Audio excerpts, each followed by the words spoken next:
in our Mind, Body, Spirit series. So, Rhonda, I'll get it over to you to introduce Cindy this afternoon. Yeah, I'm excited to introduce Cindy. Cindy, I remind everyone that ConsciRise is here to help connect seekers to practitioners, and all of our practitioners are vetted and trusted. And Cindy is one of those ConsciRise practitioners. So, and we'll share a little bit more ways that you connect with her afterwards. But I'll share a little bit more about her. I've really enjoyed getting to know her in this last year or so that we've been meeting, and she's been working with ConsciRise so much. But today we're honored to have Cindy with us. Cindy Turk. Cindy is resident of Beaver Dam, Wisconsin, and brings a unique blend of life experience, spiritual insight, and energy work to her teachings. She grew up on a farm, learned the value of hard work early, and is the proud mother of two wonderful children.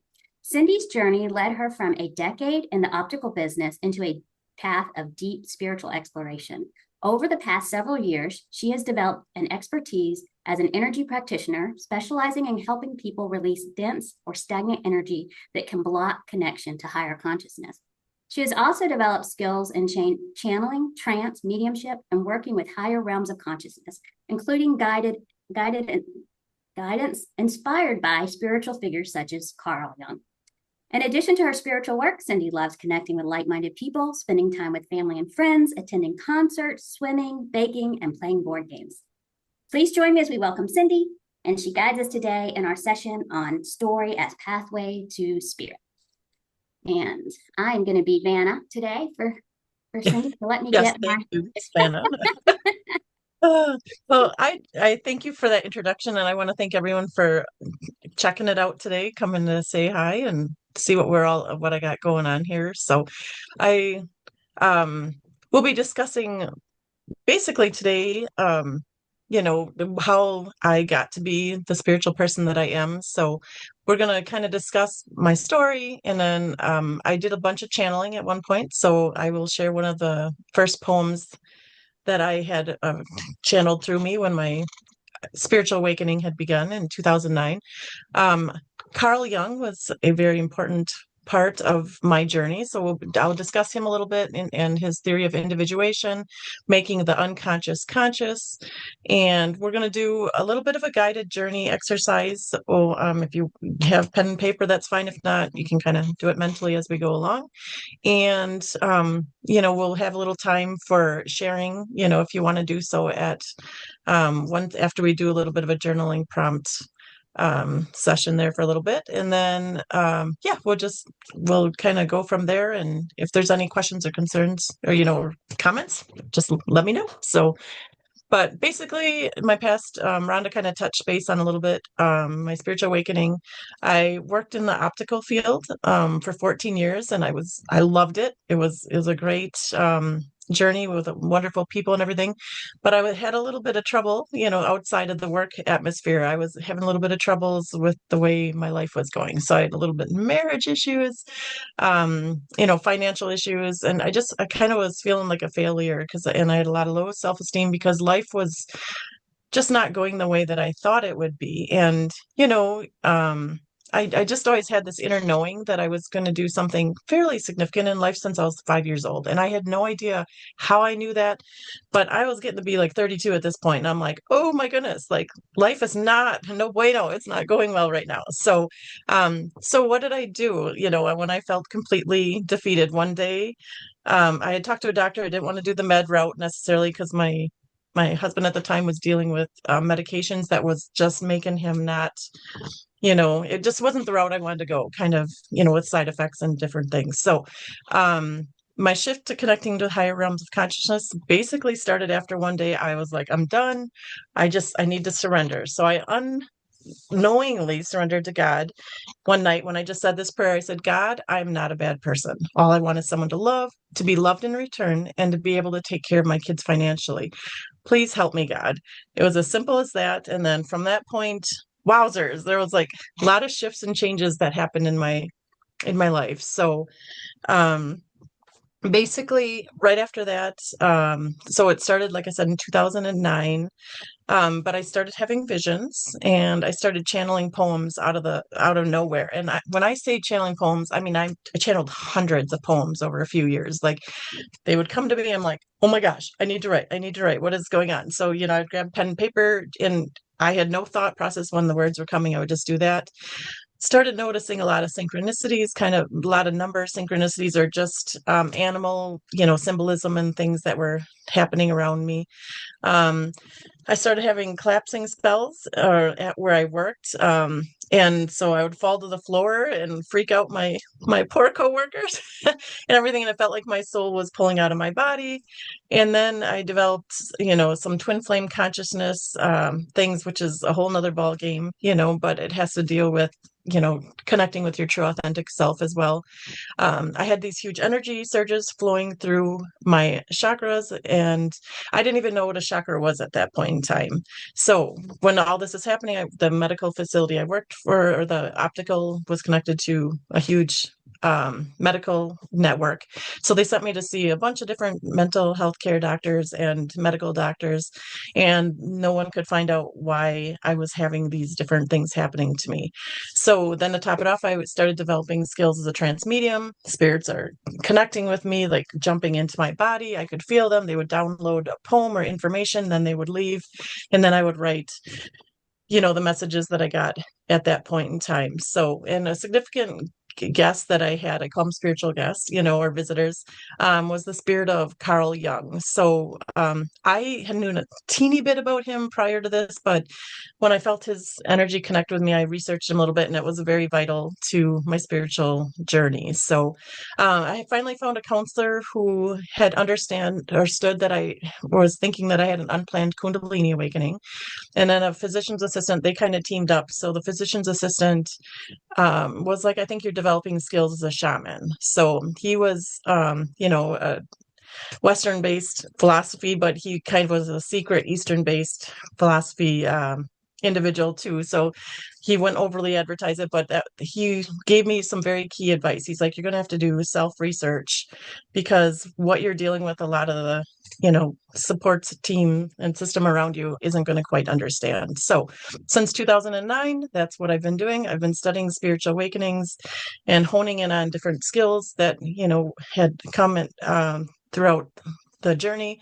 And so yeah, it's all about expanding our awareness and our level of consciousness, as I found out through the years that I've been doing this. So since my research began, like I've become a spiritual nerd, honestly. Like I love, podcasts, audiobooks, books, different videos and things on different spiritual concepts. And yeah, I studied with a place out of Canada called Meridian Energetics, and learned to kind of hone in with some of the skills that I have. I've also done a little bit with Reiki and other healing methods. And then I opened Soul Advancement Shaman in 2023. So my main focus is spiritual education. I specialize in something that I call dense energy removals. And I wrote a book called Got Spiritual Troubles. Yeah, tell me about it. And then, yeah, became a member of ConsciRise, which I'm happy, that I got to meet the wonderful people and be here with you today through this. So here's a picture, or the cover of my book, Got Spiritual Troubles. Yeah, tell me about it. So it's available on Amazon. So, but here's one of the first poems that, like, the first year that I was, channeling a bunch of these different poems. So this one was written, well, actually, it started late 2009, so a little bit into it, but this one was written on April 20th, 2011. I needed to completely surrender to become me. I had to painstakingly capitulate to become internally free. Without the trials and all the crap, I wouldn't have life's incredible gifts to unwrap. It's now my time to really live. I realize I have so much to give. My life journey has opened my eyes, and because of this, I've become very wise. It's not the years, honey, it's the mileage, is one of my favorite lines. Thank you, Harrison Ford. I'm glad I chose not to ignore God's signs. I had resistance from those who knew what was best for me, ha ha. But being true to me is what is key. So who do I need to thank for this endeavor? God is the one who is very clever. Though I think he is a crazy lunatic at times, I respect his ultimate quest for helping me realize that I am blessed. Please understand God means you no harm. He is unconditionally loving and so full of charm. He wants you to recognize your authentic self. It's up to you if you wish to accept your own inner wealth. So that, yeah, that poem, that one's very near and dear to my heart all the time. So, but yeah, tapping into God consciousness, it's something, it's hard to explain to people if you haven't actually gone through it. But that's why I'm, happy with ConsciRise and different, you can find these different people in your, wheelhouse that can help you understand and move and grow and evolve. So it's wonderful. And this emphasis of this, poems meeting is, letting go. So that's like a key thing is you got to let go so that you can tap into that authentic self or that God consciousness that is available to us all if we allow it to come to us or if we allow it to flow through us. Life, like I said, life challenged me significantly, and I knew that I had to let go of the things that weren't allowing me to be the best version of myself. And but yeah, basically, throughout the time, I'm now here and I want to share the information after all these years of gathering and learning and kind of figuring out what was going on. I want to share the information and knowledge with others. So that's what brings me here today with you all. So as I mentioned, Carl Jung, if you're not familiar with him, he's the father of analytical psychology. He, is key to integrating, big changes in the psychological world. So one thing he concentrated on was understanding how subconscious programming influences our behavior more than people realize. So, and, we have these deeply embedded mental patterns and beliefs that are within us. Honestly, like, when you do research, it says roughly 95% of our thoughts are done subconsciously or out of habit and based on memory or in an autopilot fashion, while only 5% of our daily thoughts are made conscious or with a focus on the present moment. So what the goal is, if we can start recognizing these different patterns that we have, we can have, there's like the shadow aspect to our self. And that is like the kind of the repressed things that we don't want to deal with. So what we want to try to do is if we can integrate that shadow aspect of ourselves and by recognizing, embracing hidden or suppressed aspects within ourselves. So he coined a phrase called individuation. It is the journey towards wholeness and self-realization through personal growth. So yeah, I'm a big fan of Carl Jung and his work because it really his soul came to visit me on two different occasions. So I, had channeled two different poems on the different time periods that he had come back. So and then why is it important to make our subconscious or unconscious thoughts conscious? If our subconscious thoughts are based on fears or suppressed traumas, insecurities, they will contribute to hidden, patterns that lead us to depression, anxiety, and poor health. If we don't face those shadowy, hidden aspects of ourselves, they can influence our decision-making skills in a negative way, create triggers or unhealthy thoughts. We can become bogged down with negative energy or energy baggage, which takes away our personal sense of freedom, ability to heal, and connection to our true self. A good method to help make our subconscious thoughts conscious or create positive change in our life is to analyze our reactions and triggers and find out the root cause of them. So what we're going to do today is we're going to take a little bit of time. We're going to do some shadow work journaling. So one of Carl Jung's quotes that, is quite well known is, until you make the unconscious conscious, it will rule your life and you will call it faith. So we're going to take some time today, kind of think about some of our unconscious thoughts that may be impacting our life in an unproductive way. This is, again, what's like shadow work it's called. So we're going to go ahead then and Do I need to check? we're going to take one more slide? Do I need? Yes, one more if you don't mind. Okay. Thank you, Vanna. Thanks. Oh, yeah. So we're going to take a few moments and, we can think about something that may have brought us, a thought that's brought us a discomfort or fear. It could be a childhood memory. It could be, something more recent.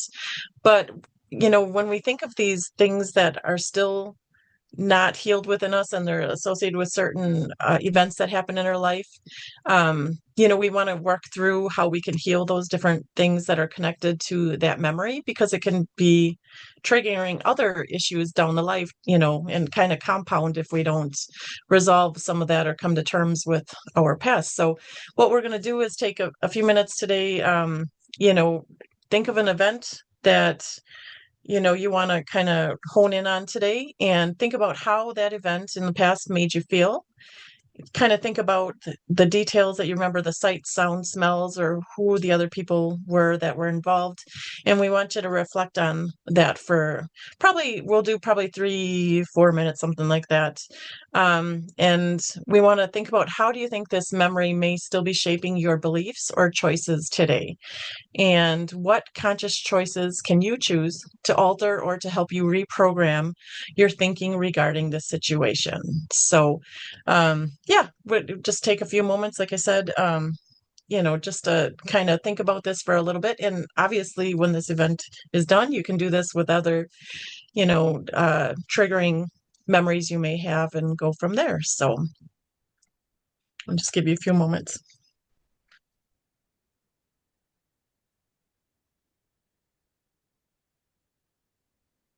Rhonda, can I have you just sneak the next thing, please? Go to the next one. Yes, please. There we go. So thank you. In a few moments. Should we leave it up where people can look at the prompts though, while they're Oh, working? yeah, you can. Okay, that makes sense. Yeah, Yep. can we go back just so that I That's can my look at bad. it? I forgot was on that one. Thank you. Okay. Okay.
So we'll give it about another minute or so, and then we'll start wrapping up, or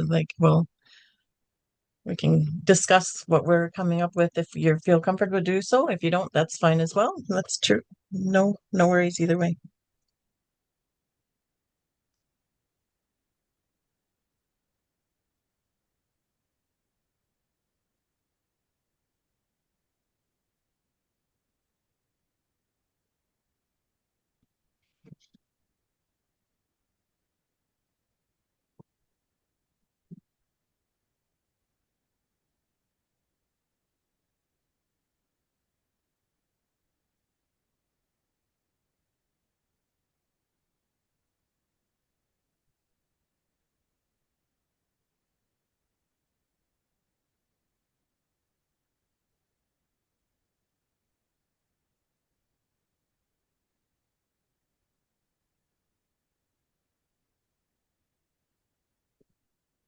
I don't mean to rush anyone, it can kind of, if you need to continue on that thought a little bit after the set, today, that's what's recommended if you want to elaborate on that. But um, at this time, yeah, is there anything that people would like to share about a little bit of insight that they had or a past memory that, they know that they can work through and try to heal? Anyone have any thoughts?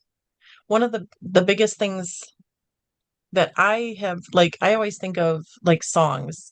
So, when you like, say you got married. I know there was a song that, my ex-husband kind of always said that was something that always, made me think of him. And every time you hear that song, it kind of triggers like these memories.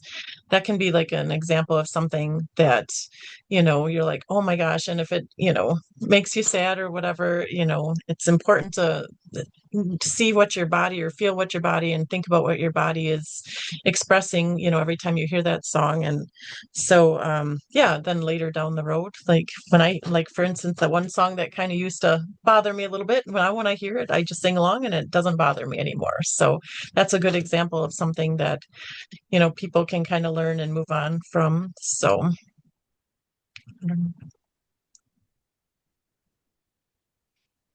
anyone willing to share? No pressure though. Otherwise we can move on too. But like I said, you can, work on I'll this too on share. your own. Okay, go for it, Rhonda. Yeah, I'll share. Unless, is there anyone else that wants to before? Mine was interesting. It was kind of a series of things. I was trying to decide how much, to share because don't want to do, any kind of trauma dumping or anything. But mine, it's kind of funny stuff. It was like 3 series of like playground fight kind of things. Like, so the first memory, I have these memories when I was like kindergarten age in Germany overseas. And there was like, we were in these big apartment complexes for army bases, like an army base. And there were like 2 sets of kids. We played King of the Hill kind of stuff, like, so there were the kids that were on one side. I guess I'm really young memory, so it's like not real clear, but I just remember having to play King of the Hill, these kind of fights and stuff, rough. And then I know my bike got stolen by like this one set of like kids, on the thing. And the other memory went fast forward a little bit, maybe a year or two later, we had come back to the States, and it's just kids on the playground talking about, because it was military. My dad was military, so oh, my dad is this, my dad's bigger than your dad. My dad could be, those kinds of fights. And then I got in this one fight. I went several years later, too old to be getting in a fight, probably like 4th grade. And I did not win this fight. I'll tell you, this got physical. We were on a trampoline, and someone was making fun of my brother. And you know how that is. You can fight with your brother all you want to, but someone else is making fun of your siblings and you get mad. And so I kind of pushed this girl on the trampoline when she was, and she was a lot tougher than me, let me tell. She took my hair and she actually twined it in the wraps of the trampoline. So I remember that. I think I had to wait. I think she left. I had to wait for somebody to come and help me get out of the thing. You cruel, like, little kids can be to each other. How we were so like rugged and wild, I guess. Yeah, I don't know what to do.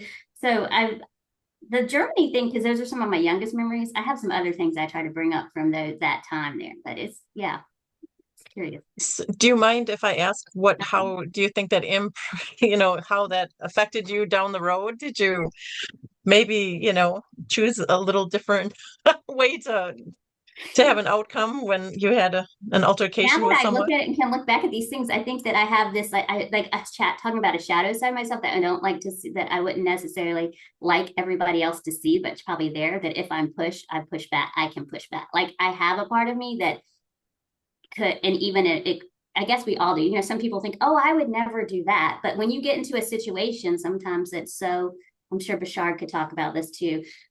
So when you get in a situation that can become physical, that you really, there's certain, I guess if you want to talk about spiritual, just natural instinct stuff that kind of kicks in sometimes. It's kind of helps you see that you have this true little animal kind of instincts that just kind of part of the human. So yeah, I think I have to acknowledge that part, and we can't just transcend that always. I mean, of course, we're adults, we recognize we're not going to get in a fight on the playground anymore. But recognize when those tendencies come up and honor why they're coming up, that it's a security protection thing, and that I don't have to push or get far. Yeah. We Well, all thank you have for those sharing. Yeah. instincts. Go ahead, Bashar. No, I just said we all have those instincts. Everybody will fight. When it comes to defending yourself, yeah, I mean, you like that fight or flight can get get engaged pretty quickly sometimes. So yeah, I understand that. Oh my goodness. Oh, thank you for sharing, Rhonda. Is there anyone else that would like to share anything? Otherwise, I can throw something in there, but like anyone else, I want to give everyone a chance. Almost I can share some if there's nobody else. I would All say right. that one thing that I was thinking about, that it wasn't necessarily like I guess a bad experience, more of a learning experience. But when I was younger, I used to wrestle, and there was this guy who, and we were friends, but we happened to be out with some other people, and I'm like, let's wrestle, because I'm like, there's some people in here, some girls I want to impress, so let me just pretty much whoop him in front of everybody. And I got destroyed. I mean, I would normally beat him in practice, and afterwards he was just like, there's no way I was losing him like in front of him. And it was for one, like kind of one of the things that when I thought about that, like because I was like super embarrassed at the time. But it was this whole thing about like my intention was wrong, kind of going into it. And from there, I didn't really do any more, do any more of that ever again. Yeah. Yeah, I understand that your ego got bruised a little bit that day. So oh yeah. Well, there's something revelation I did not come up with the understanding till like a couple of years ago. But keep it quick here. Like, growing up, my mom died when I was 2, and I had 5 brothers, and we were on a farm. We were very, very busy, so I didn't have um, I had to not get in trouble too much or anything, and I had to grow up pretty quick. But one of the things, not saying that because I didn't have a bad childhood, but I just didn't probably get the attention that a lot of children get growing up. And I used to love to, I discovered I liked to bake. Like, and at like 10 years old, I started baking, 11 years old, and everyone loved what I baked. And, so like, I not to be, but I didn't realize until a couple years ago that's one of my things that I always do to get attention, or like would get attention. But it's like little things like that from your childhood. You don't realize why you do something. And the older you get, you're like, I don't need this sugar. I don't need, why am I, still like having trouble losing weight or whatever. But I've always had this fondness of baking. And when you realize why you're doing it, and then you don't need to bake as much. I mean, it's as simple as that. But it's like little things like that from your childhood. You don't even realize how it impacts things as, time unfolds. But yeah, I don't know. So otherwise, I think we'll probably move on. If, Rhonda, if you, I want to say thank you for sharing your thoughts on that. Then Rhonda and Dr. Jonathan. So, but yeah, more Carl Jung quotes. The world will ask you who you are, and if you don't know, the world will tell you. So by healing our minds, we can take back our personal power and find inner peace and joy. um that is something, that's the whole point. I think, we want to find and reconnect with our true authentic self and who we are, and unpacking some of these different things will allow us, I always say, to allow more divine connection, within our lives. So that's why it's important to unload that energy baggage, because mental baggage turns into energy baggage that can affect our physical bodies. So, and everything that irritates us about another can lead us to an understanding of ourselves. So one thing I like to, I've said more than a few times in my life is, if something triggers a person, those triggers reveal what needs to be healed within you. So, if you're driving along, and someone cuts you off, or, isn't driving the best, and that, and you get angry with them or upset, you got to think about like, wait, why is that triggering me? Well, of course it can be triggering, but we have the power to respond in any way that we want. So we don't have to automatically be cranky. One of my for that particular example, one of the things I like to say when someone does something questionable, instead of getting angry or, with them or frustrated, I'll be like, well, that was an interesting choice. That was an interesting decision to make. But you can start reshaping your thoughts, and, the higher or the more energy baggage that you unload that you don't carry, the more you will make more love-based conscious thoughts, that are more beneficial for yourself and to the collective. And another thing I always say, if we heal something within ourselves, that does heal the collective for everyone, since we are all connected. So we don't realize the impact of, the importance of, our individual self is we're part of a huge network. So we got to work together. It really will make the world a better place. I know at times, people can get discouraged, but, just taking the time to work on yourself is key, and it's vital and it's important. And I don't, some people might feel like they're being a little selfish if they, take a little time to kind of think about some of these different thoughts, or, do meditations and that to kind of start releasing some of that past. But it's worth a few minutes extra each day to help you move forward and to evolve on your spiritual journey. So, Why do you think so many people get angry about what didn't happen? Like when you spoke of like a road rage, the mhm. person didn't hit you or the person cut you off. Oh, So it didn't happen, but yet you're pissed off. And, I experienced road rages. I've investigated them, yeah. in my other life. So I was just to get your insights. What are your thoughts on that? Well, honestly, I think we are just, programmed, and inundated with doom and gloom and, anger all the time. So it's like, I don't know. I mean, I'm speaking from myself, but like, you turn on the TV and you can see people getting angry, watching a program, or just turn on the news and there'll be like an accident happened or whatever. And, you'll hear plenty of opinions about what happened and why it happened and all that. But everyone can have a bad day. And I think we just have to be a little bit more compassionate, and realize that if somebody, this is one thing, I always say we're on the stairway to heaven. So if, we're on different vibrational levels according to the stairway to heaven.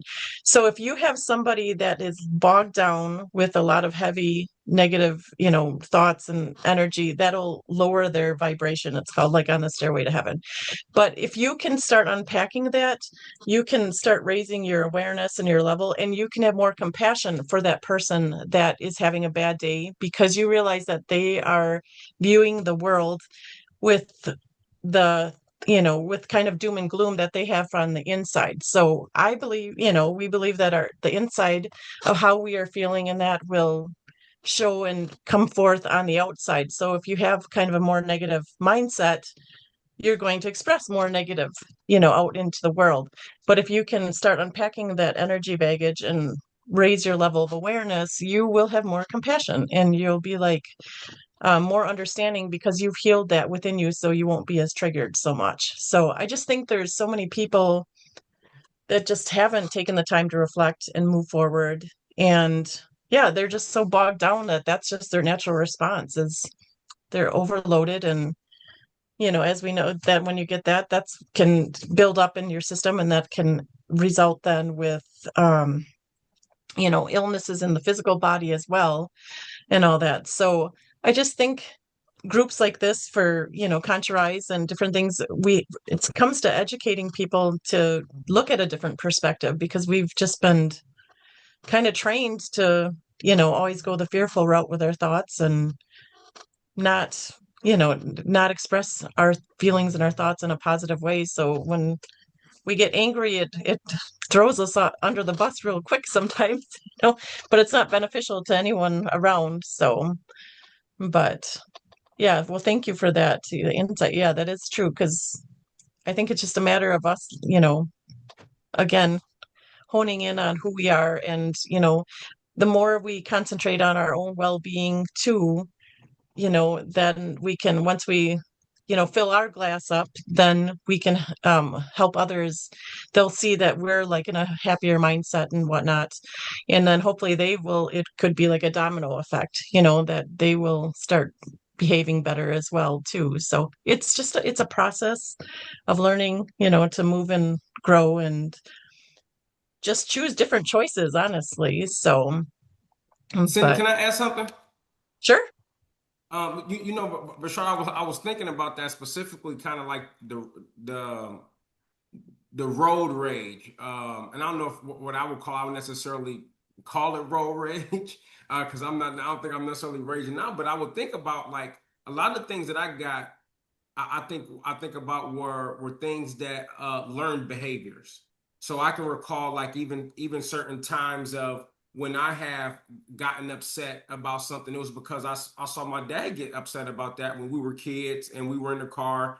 We would be on our way to somewhere. Somebody zoomed past. My dad would call him an idiot, or why is this idiot going so fast? And I would see like I could be in a good mood, listen to some music. Somebody zoomed past, maybe going a lot faster, and that would be something that behavior will come. So it is something it where when you ask, I've thought about it to where like how these previous experiences that I think what Cindy was saying that are kind of engaged in the unconscious, but they exhibit themselves in the conscious. So but when you ask that, I just start thinking about some of the things that I've the behaviors that I've had, and specifically ones in regards to um, road rage. I got it, and my dad is on Facebook too, so you may see this, but I learned it from you.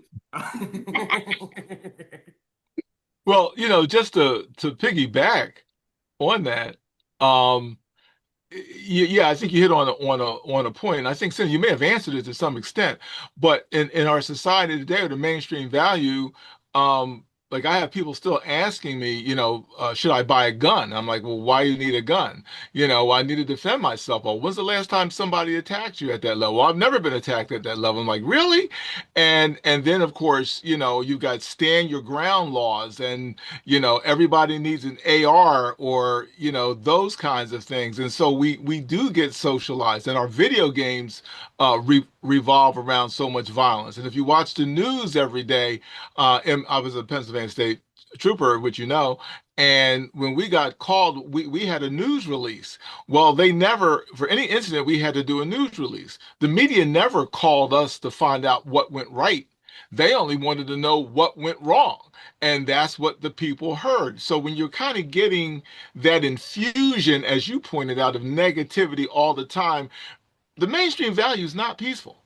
The mainstream value, in many cases, is divisive, even though they tell you to love thy neighbor. It's kind of a conflict. And just to extend on what Dr. Jonathan said, and again, you kind of answered it already, but any other thoughts on that? Well, honestly, like, you think about when you can heal those different things that are triggering you. I had a thought, it disappeared. But basically, as you heal those things, they're not going to trigger you as much. So, oh, geez, I'm on the spot now, and I apologize. Um, but one thing I think, as far as things go, like the higher that we can raise our vibration and shift our level of awareness, we will be getting to a point where we do not judge situations. We will observe them more so. So you can look at, like, you can watch the news and it can be all negative, negative, negative. But if you are somebody that has healed a lot of those traumas and triggers, you will be able to watch it and be like, oh, there's a war in Israel. Oh, there's whatever. But you're not going to put an emotional tie to it. So that's one thing. The more that we can release those things that are in our subconscious programming or unconscious programming, like Dr. Jonathan mentioned, as far as having, watching your dad or a father figure or whoever, react a certain way, we can choose to react that way, or we can choose to, look the other way and, not let it bother us. But as far as I do believe, the more that we can heal, the more that we just observe, we don't judge, and then we don't add, because really they say events are neither negative or positive. It's just what you and your thought process and your feelings are expressing, with those different situations. So I always say there's like the little devil or the little angel, like on your shoulders. So as you start raising your awareness, you're going to listen to the little angel a little bit more so instead of the little devil. And that happens over time when you can go ahead and process those different things. And there's so many different ways, that you can start to unpack that stuff. Like we, did a little bit of a journaling prompt today, but that you can go out in nature, and ground yourself.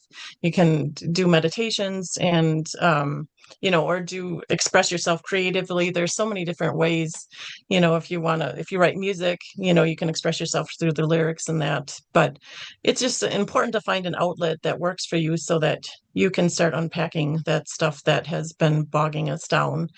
One of the techniques that the gentleman that I worked with, or my mentor that I studied with, he had, had me kind of like relax, and then, he thought, think of your heart chakra as a flower. And what you want to do is you want to open that flower.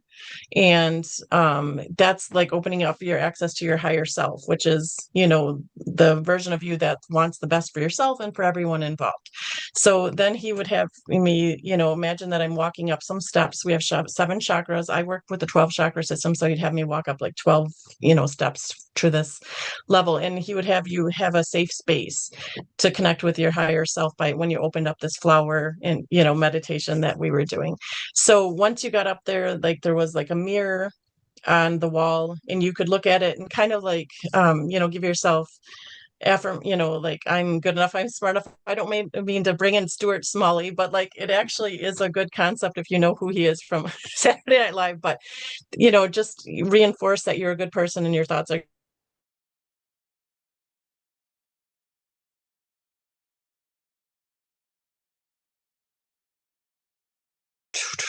like a treasure chest type thing. But you could throw any negative thoughts in there, and then you would put the cover back down, and you could release your thoughts that way. There's so many different techniques, but that was a good way that you can start differentiating between what are your ego driven thoughts, that are the me, myself, or I, versus connecting with your higher self that wants the best for yourself and for everyone involved. So as when you can connect to that, you're going to realize that your choices do dictate your reality. So if you don't like that your life is turning out so negatively, well, why is that? It's because you're choosing thoughts that are veering you in that direction. So if you can start cleaning up those thoughts, start shifting in a different direction, you're going to see more positive results, in your life, and, less stress, less illnesses, less, negativity in your life. So it's important to work on things and move in the positive direction. And it's good to have a good support team as well too. So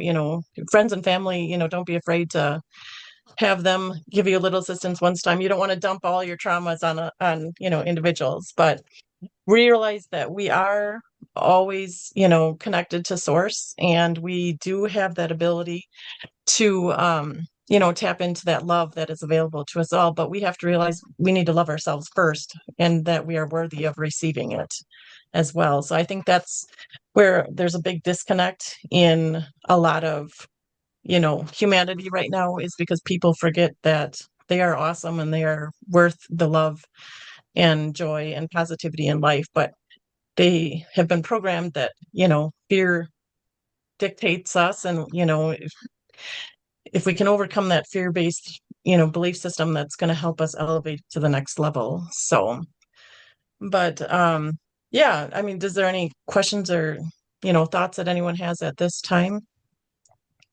Anyone want to share anything? If not, we can kind of go through some closing thoughts here. So it's important, don't be afraid to figure out and find out who you are. And that's the whole purpose of this, is to unload these different things, that we don't want to hang on to. So these fear-based thoughts and that are not allowing us to find out who we are on the inside. So if we can take the time to integrate these repressed unconscious thoughts, it's the pathway to self-love and inner peace that will unlock, the magic within. So um, we all have magic. I think we forget that, a lot of people do. But it's important, gratitude is a big key to helping realize that we have, that magic. Just even just the sunshine is, or seeing a bird, sing in front, sing a pretty song or whatever. Like, if we can start unloading that negativity, we're going to notice the beauty more so too. So that's another reason why it's so important to unpack some of that. But yeah, taking the time to reflect and feel is key to helping life move forward for you. So I have there, choosing self-love is by processing unconscious thoughts is the key to unlocking and accessing the divine energy that is within us all. So um, yeah, I mean, I'm a person that I can connect with source energy through my heart chakra pretty easily. And that's a goal that I want to, help other people achieve. So, but just being able to be honest with yourself and, your situations, and not allowing other people to dictate your reality so much. I think that's a big key to why so many people are floundering in life, because they're afraid to walk their own path, and they're letting other people dictate things. So, but we got to remember we're awesome. And we were designed to, um, you know, to embrace that at the end of the day. So it's so important. So, but I don't know if there's any, like I said, any other thoughts or anything that anyone has about anything. Well, I want to say, Cindy, as I was kind of piecing together some of, what I had focused on during my story, is that um, kind of this realization, listening to some of your answers about the road rage thing, is how often are like a realization of a pattern in my life of repressing anger, because being ashamed or embarrassed of that person who would be willing to get into fights kind of on a playground. I mean, now as a kid, I was, less than, but still that kind of was something that I kind of was a memory. And then, wanted to hide that anger and then have that anger come out in ways later because I was repressing it. That wasn't healthy. So just learning the fact of how to then later deal, like the whole concept of the at the playground or standing up for yourself, like doing that in a way that's healthier, and that you can use that anger to protection that's for the all versus just the self, like not that fighting at the playground, but saying, okay, you know what, I can just put a boundary up here and say, no, I'm not, and walk away. I mean, there are other options, in other words. So I think that was, when you were talking about some of the, like the thinking of the all versus, just the self, when you're angry, or when you're thinking, well, why did that make me angry? It is that little I that you're talking about that's mad, and you kind of can laugh at it and you appreciate it because it's there to help you. But yeah, if you keep pretending it's not there, or that you're better than that, or you would never do that, then that's where the problem comes, right? You have to, like you were saying, the self-love, you have to recognize that's a part of you and kind of learn how to accept it and integrate it, I guess. Yeah. And it's been suppressed for so long, though, unfortunately. So, and I think that's why, it's so important that we, have like support groups like this and everything too, because we are here to evolve and to move forward. And once we start realizing, that our thoughts do dictate our reality, like if you start, researching the different chakra points and all that, like, you were saying, that if you don't stick up for yourself, then you're going to have throat issues with your throat chakra.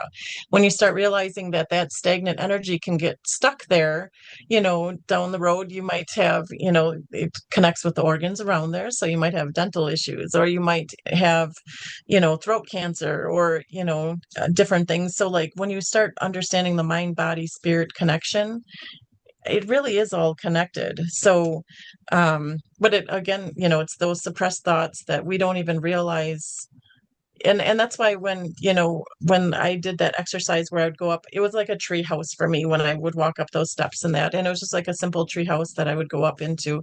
But whenever I would have something that would trigger me, I would go and do that little meditation, go back in the treehouse, and then I would work through those things. And what you want to do is nurture that version of yourself.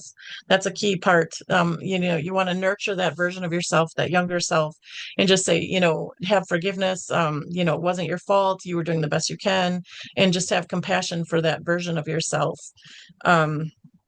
And just, and give it the love. It's still you, but it's a different version of you that needs that love and reassurance in life. So once we can do that, um, you can go back and do it for any little thing that triggers you. And that's actually what my, mentor did, is he had that do that. So it's not something generally that you can fix in a day, but when you can think about it and then kind of meditate when you have those, when you go into that safe space, into your higher self, you can just, think about it and things will come into your mind. And the more that you can dump out that negative stuff, you're going to get more clear thoughts and a clearer pathway to source.